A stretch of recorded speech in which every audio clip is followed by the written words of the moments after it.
perkenalkan kepada Bapak Al-Haidati, beliau akan jangan saya perkenalkan, beliau akan memperkenalkan nanti diri beliau sendiri, termasuk juga pendidikannya bagaimana, beliau menceritakan pengalamannya bagaimana, sehingga nanti kita termotivasi. Karena yang penting dalam hidup ini motivasi, bukan materi, bukan sebuah materi, bukan ilmunya.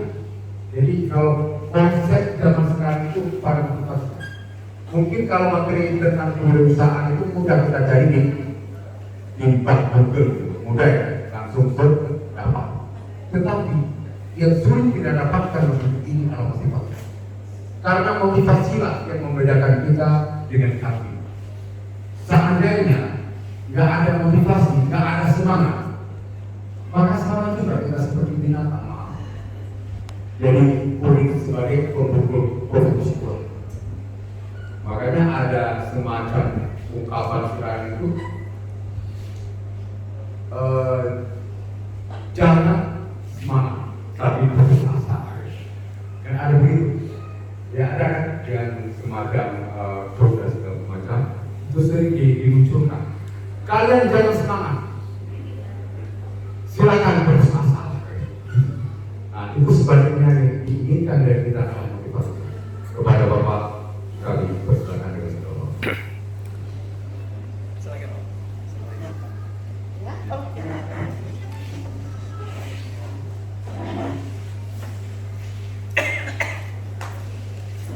Bismillahirrahmanirrahim. Assalamualaikum warahmatullahi wabarakatuh.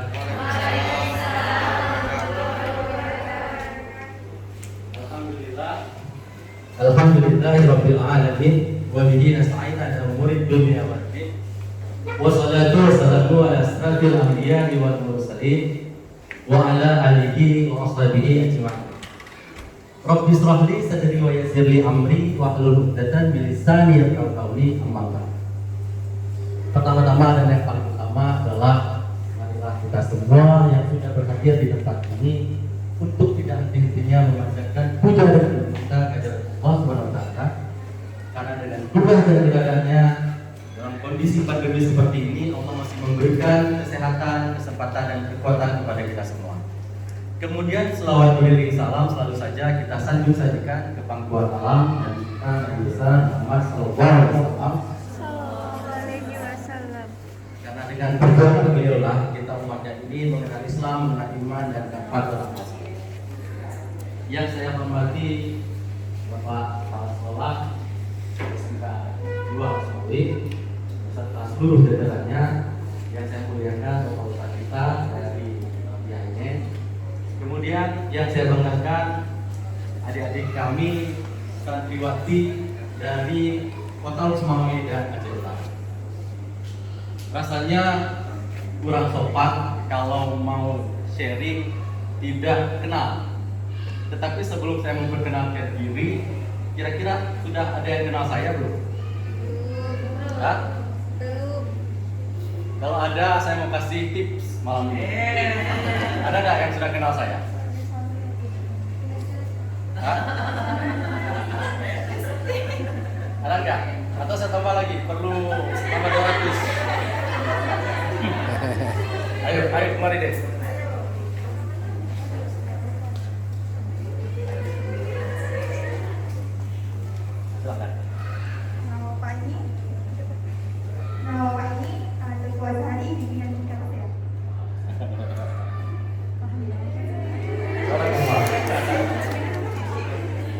Ya, nama saya adalah Azhari, sering dipanggil dengan Bang Azhari.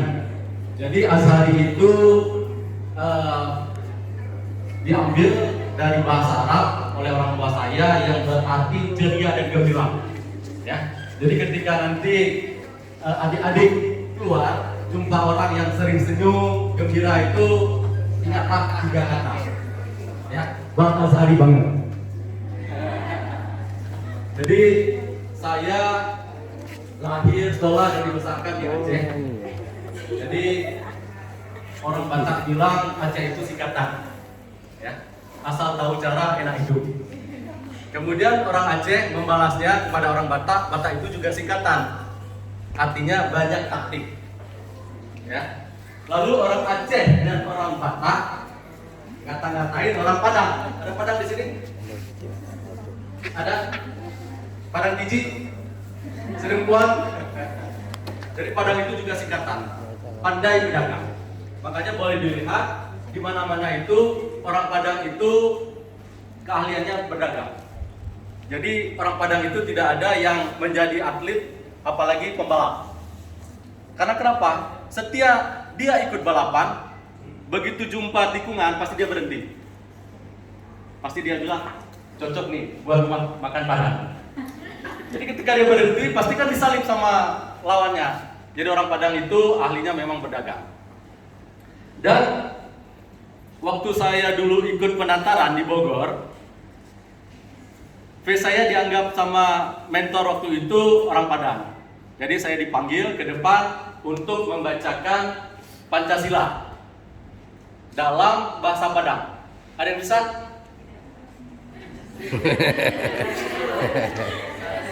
Ada yang bisa? Hah? Sama lagi? Ini kebetulan pergajian tanggal 2. Ada yang bisa? Jadi Pancasila itu dalam bahasa Padang itu Pancosilo, Cie, bintang basagi limo, Dur, rantai sembidu, Tiga, baringin tuo, Ampek, Kerbo gelaran kita, 5 apa? 5 apa? Padi dan kapas. 5. Padi makanan kita, kapek pembalut wanita. Tepuk tangan buat kita semua. Jadi kemudian orang Aceh, orang Batak sama orang Padang mengata-ngatain lagi untuk orang Jawa. Ya. Apa katanya? Jawa itu juga singkatan. Ada orang Jawa di sini? Jawa itu singkatan dari jalan-jalan wae. Ya, makanya orang Jawa itu banyak yang jadi tukang jamu. Ya kan? Banyak yang jadi tukang bakso. Ya kan? Banyak yang jadi tukang sayur. Kemudian lagi saking sakit hatinya orang Jawa ngata-ngatain orang Sunda. Sunda juga singkatan. Singkatan dari apa? Sukadaul. Ya, makanya orang Sunda itu banyak yang jadi tentara. Karena ketika dia latihan, masukkan ke hutan, nggak usah kasih makan, habis tuh daun. Nah. Jadi malam ini saya sebenarnya tidak punya persiapan apa-apa. Saya lagi takziah tadi Bu. Ditelepon menggantikan teman saya, Pak Sofyan Putih. Jadi beliau itu anggota DPRA, sibuk sekali mikirin rakyat, ya kan? Kalau saya tadi saya bukan anggota dewan Pak ya, tapi saya anggota dewan dalam. Saya berasal dari Kultur sama Ibu. Ya, saya sekarang lagi cari kerja, makanya setiap hari saya lebih sana lebih sini cari kerja. Jadi saya sehari-hari kegiatan di klinik Bingkaro saya. Kemudian kita juga ada Yayasan Pendidikan Islam Tahfiz Internasional. Kemudian juga kita ada kuliner juga, kuliner engkut paya, ya, sama kari kambing juga di depan stadion. Kemudian kita ada pabrik garam, kita ada pabrik beras. Pokoknya kalau bapak di depan mungkin sebagai akademisi, kalau saya praktisi. Ya. Jadi itu mungkin sekilas tentang perjalanan hidup saya. Tetapi walaupun saya seorang engineer sipil, tetapi orang sering manggil saya Dr. Azhari. Gelar Dr. Azhari saya peroleh 2004 di Amerika dulu. Ya, waktu saya turun pesawat di Los Angeles, ya, saya ditangkap. Ya, ditangkap. Kemudian saya diinterogasi. Mereka pikir saya Dr. Azhari yang sana itu. Ternyata saya Azhari, makanya saya lepas, saya sampaikan sama dia. Ya kan? Apa yang saya sampaikan? kalian tidak bisa bedakan Azhari ini dengan Azhari sana, gantengan sini saya bilang. Akhirnya dia lepaskan. Jadi itu sekilas tentang perjalanan hidup saya. Kita masuk dalam acara, tetapi saya mau cek gelombang dulu, ya. Karena apa? Karena kata riset mengatakan bahwa orang yang usianya di bawah 40 tahun tetapi jarang tersenyum, itu bisa dipastikan hari tuanya melarat. Pasti itu. Makanya jangan malas-malas senyum. Dan orang yang paling pelit itu, ya kan, tanda pertamanya adalah orang yang tidak suka senyum. Kenapa? Senyumnya gratis saja dia tidak mau berbagi. Apalagi kalau minta ditraktirin. Makanya harus sering-sering senyum. Dan riset membuktikan juga bahwa orang stres itu ada 3 hal. Yang pertama adalah sering sakit gigi. Ya, kalau di sini ada yang sakit gigi, berarti orangnya stres. Kemudian orang stres itu ditandai dengan sakit perut. Makanya di sini kalau ada yang sakit perut, berarti kan saya bilang ya. Dan yang ketiga, orang stres itu ditandai dengan ngantuan. Jadi nanti kalau di sini ketika mentor-mentor kita ngasih materi ada ngantuan, berarti stres. Makanya jangan ngantuk. Ya. Jadi kita mulai dengan entrepreneur atau wirausaha. Setelah Indonesia merdeka 76 tahun, negara kita masih disebut negara berkembang. Kenapa? Ada yang tahu? Ini pelajaran loh. Ya, walaupun kita santri harus sering searching, harus sering baca buku. Ya. Karena apa? Dengan sering membaca kita mengenal dunia. Tapi ketika kita ingin dikenal dunia, kita harus sering berbicara. Ya, makanya saya ingin terkenal kayak berbicara di sini. Ada yang tahu? Kenapa? Mungkin mau tambah lagi. Gambar. Ada yang tahu kenapa setelah Indonesia merdeka 76 tahun kita masih disebut negara berkembang, bukan negara maju? Ada? Kenapa? Mengapa dikatakan begitu? Karena dari popularitas kita sekarang di Indonesia ini, kemungkinan pengangguran itu pun lebih tinggi. Dan istilahnya gini Pak, karena Indonesia ini kenapa dikatakan masih negara berkembang itu dari segi mungkin dengan banyaknya pengangguran dan lokasi kerjanya pun masih terbatas gitu Pak. Masih kurang tepat, tapi nggak apa-apa, tepat 50 lah. Ada lagi? Ayo deh. Kita bagi-bagi rezeki Bang. Hidayah sudah dapat rezeki kan, sudah dapat rezeki. Assalamualaikum warahmatullahi wabarakatuh. Salam. Perkenalkan, nama saya Dindy Atmadia, perwakilan dari Pesantren Buriatul Quran. Ingin menjawab pertanyaan dari Gembol Sehari. Mungkin menurut pendapat saya, kenapa Indonesia disebut dengan negara berkembang? Karena sering barang-barang di luar negeri sering diimpor ke sini, tapi barang-barang kita jarang dikirim ke sana. Masih kurang tepat 50 tapi nggak apa-apa. Kalau menjawab itu, ini ilmu pasti ya, nggak ada mungkin. Ini ada lagu aja. Mungkin. Ada yang tahu lagi? Oke, ayo.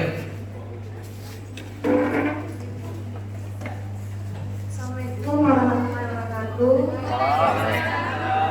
Nama saya Reza Nurbafi, saya perwakilan dari daerah Darul Ikhwan. Saya ingin menjawab pertanyaan. Di sini kenapa Indonesia dinyatakan masih negara berkembang? Karena yang utama itu adalah sumber daya manusianya dan materinya. Kenapa begitu? Karena sumber daya manusia di Indonesia itu sudah dijaminkan atau sudah sudah dinyatakan bahwa sumber daya manusia atau sumber daya alam di Indonesia itu dinyatakan nomor 1. Tetapi untuk dalam pekerjaannya itu belum ada skill atau kemampuan tersebut. Jadi lebih tepatnya sumber daya luar negeri tapi tidak padahal bekerja di dalam negeri kita sendiri. Terima kasih. Sekurang tepat 50.000. Jadi jawabannya adalah kenapa Indonesia setelah 70 tahun merdeka masih disebut negara berkembang, karena jumlah pengusaha dibanding dengan jumlah penduduknya masih 2%. Syarat menjadi negara maju adalah jumlah pengusahanya harus 4%. Jadi makanya hari ini kita di sini untuk belajar wirausaha agar negara kita ke depan menjadi negara maju. Amin ya. Jadi hal yang paling mendasar adalah kenapa hari ini kita tidak menjadi pengusaha? Ya. Karena dari alam rahim ya, kita sudah diindoktrin sama ibu kita untuk menjadi pekerja. Jadi ketika ibu kita mengandung kita, ibunda setelah membaca surat Yusuf, biar anaknya ganteng seperti saya, lalu mengusap-usapkan perutnya. Nah, kalau sudah besar jadi pilot ya. Nah, kalau sudah besar jadi dokter ya. Sehingga ketika dia lahir ke dunia, memasuki usia TK, ketika ditanya oleh om dan tantenya, "Nah, kalau sudah besar mau jadi apa?" Pasti bilangnya mau pengen jadi dokter. Ya kan? Pasti bilangnya kepingin jadi pilot. Dan hari ini di TK saya, di SD saya selalu mengajarkan anak-anak saya ketika ditanya oleh orang, "Nak, mau jadi apa?" Saya bilang, mau jadi yang punya rumah sakit. Kenapa? Rumah sakit sak dokter-dokternya punya dia. Ya kan? "Nak, mau jadi apa?" Mau jadi yang punya maskapai. Pesawat sak pilot-pilotnya punya dia. Bedaan mana? Jadi pilot atau yang punya pesawat? Yang punya pesawat. Makanya kita harus bercita-cita jadi pengusaha. Ya. Kemudian setelah kita besar, memasuki usia SMA, kuliah, kita di dunia pendidikan di seluruh dunia selalu dipaksakan untuk menggunakan otak kiri kita. Ini baru pembukaan ini. Masya Allah. Ya udah nggak apa-apa, nanti kita cari sesi yang lain, ya kan? Biar Bang Azhar yang buat, ya kan? Kita bagi-bagi duit lagi. Ya. Jadi kenapa kita tidak menjadi pengusaha itu yang pertama penyebabnya. Kemudian kenapa kita harus menjadi pengusaha? Karena hanya di tangan-tangan muslimlah uang itu bermanfaat. Kenapa? Karena ibadah yang paling mahal itu adanya di muslim. Contohnya haji umroh, pakai duit enggak? Enggak boleh pakai daun. Ya kan? Habis itu kurban hakikah, pakai apa? Pakai duit. Habis itu zakat, infak, wakaf, pakai apa? Pakai duit. Makanya orang Islam itu harus kaya. Ya. Kemudian lagi bagaimana caranya? Bagaimana caranya kita menjadi seorang pengusaha? Sebenarnya ini materi kita. Ya. Syarat menjadi pengusaha itu kalau menurut saya ada tips, namanya 4 on. Tolong jangan ditambahkan klinik di depannya. Ya. Porno. Ya, 4 on. Yang pertama adalah vision. Visi. Yang kedua seperti Pak yang saya disampaikan, passion. Ketiga, action, dan keempat, collaboration. Jadi ketika kita menerapkan 4 on ini, insya Allah kita tidak on apalagi blow on. Ya kan? Makanya kita akan menjadi orang yang selalu move on.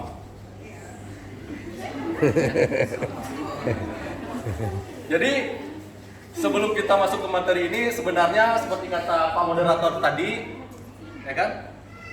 Kata seorang ulama kita dari Padang, kalau hidup hanya sekedar hidup, kera di hutan juga hidup. Ya. Kalau kerja hanya sekedar kerja, kerbau di sawah juga kerja. Kita bukan kera, kita bukan kerbau. Kita adalah manusia. Kalau kita kepingin dibilang manusia, kita harus punya visi. Ya. Kalau dalam ibadah namanya niat. Kalau dalam keseharian namanya impian. Kalau dalam perusahaan namanya visi. Ya. Jadi niat atau visi itu, kata Honda, some people dream to escape from reality. Ya. Orang-orang bermimpi untuk lari dari kenyataan. Itu salah. Yang benarnya apa? Some people dream to change the reality. Orang-orang bermimpi itu untuk merubah, ya, untuk merubah kenyataan. Dari apa? Dari zero, ya, to hero. Dari nobody menjadi somebody. Kemudian mimpi itu juga menandakan bahwa kita orang beriman. Ketika hari ini kita bermimpi untuk menjadi orang kaya, berarti kita mengakui bahwa Allah itu maha kaya. Ketika hari ini kita bermimpi untuk menjadi orang besar, kita mengakui bahwa Allah itu maha besar. Tetapi ketika mimpi kita hari ini remeh-temeh, berarti kita meremehkan kemampuan Allah. Hidup ini adalah seperti kata orang law of projection. Apa yang kita pikirkan itu yang akan terjadi. Kata Allah, aku bagaimana prasangka hambaku. Ya. Ketika kita berpikir itu yang akan terjadi. Makanya mulai malam ini tetapkan apa visi kita. Setelah belajar ini selama 2 hari, setelah ini mau jadi apa kita? Ya. Tetapkan visi itu, perjuangkan visi itu untuk menjadi reality. Kemudian setelah visi ada passion. Ya. Passion itu marilah kita ya berusaha itu dengan menganggap usaha kita itu seperti kita melaksanakan sebuah hobi. Seperti kita melaksanakan sebuah sesuatu yang menyenangkan. Sehingga kita tidak lelah dalam mewujudkan impi ini. Karena kalau kegiatan kita sehari-hari merupakan rutinitas, kita selalu pasti dari rumah, motor, kantor. Ya, kantor, motor, rumah. Itu rutinitas. Dan rutinitas itu sama seperti kerbau tadi. Setiap hari dia dari kandang ke sawah, sawah ke kandang. Dan orang-orang yang tidak punya passion dalam hidupnya, ketika dia tua akan mengidap penyakit P16. Apa P16 itu? Pergi pagi, pulang petang, pantat peot, pinggang pegal, kepala pusing, penyakitan. Itu P16. Jadi jangan sampai kita itu tua akan mengidap P16. Kemudian setelah passion, ada namanya action yang ketiga. Jadi saya punya quotes buat adik-adik sekalian. Ilmu itu tidak akan mengubah hidup kalian. Tetapi bekerja dengan ilmu itu yang akan merubah diri kalian. Makanya hari ini kita belajar, dan setelah belajar ini jangan didiamkan. Kita harus apa setelah punya ilmu? Pertama, start dulu, mulai. Apa yang diajar di sini, mulai praktek dulu. Setelah praktek, apa yang dilakukan kemudian? Repetition, ulangi. Ulangi sampai mahir. Kemudian setelah mahir, apa yang kita lakukan? Upgrade. Kalau kuenya nanti kurang ngembang, bagaimana caranya untuk ngembang lagi? Mungkin harus dibubuhi soda tambahan. Kalau kurang manis, tambah gula. Itu upgrade namanya. Dan yang terakhir, jangan lupa pray, berdoa, supaya ilmu yang sudah kita dapat ini hendaknya bermanfaat bagi kita dan menjadi jariah bagi mentor-mentor kita. Dan yang terakhir, kita harus punya sebuah collaboration. Ya. Kita makhluk sosial harus mempunyai teman. Bergurulah kepada orang-orang yang sudah berhasil. Ya kan? Masuklah ke dalam organisasi atau kelompok-kelompok yang sudah berhasil. Contohnya misalnya kita belum sekolah, masuklah ke SMK 2. Supaya di sini kita bisa berhasil. Atau ada teman-teman kita yang sudah berhasil seperti teman kita tadi yang lidahnya berharga berapa? Ya, karena tes cupping ya, cupping tes ya. Belajar ke beliau bagaimana caranya tahu cita rasa kopi. Karena dengan kita berkolaborasi, berteman dengan orang penjual minyak wangi, insya Allah kita akan wangi. Tapi ketika kita berteman dengan tukang las, baju kita akan lubang-lubang semuanya. Jadi sekali lagi saya mengajak adik-adik semua, marilah kita bergabung dengan organisasi-organisasi yang produktif, kemudian kreatif dan kontributif, agar kita tidak on dan blow on. Marilah kita move on. Mungkin itu saya penyampaian dari saya karena waktunya singkat. Barakallah, wabillahi taufiq wal hidayah. Assalamualaikum warahmatullahi wabarakatuh. Waalaikumsalam. Hofru. Kalau ini kesukaan, tadi kan dari kalian, dari saya. Mana proofnya? Buat Bapak tadi maaf, saya pikir Bapak anggota DPR,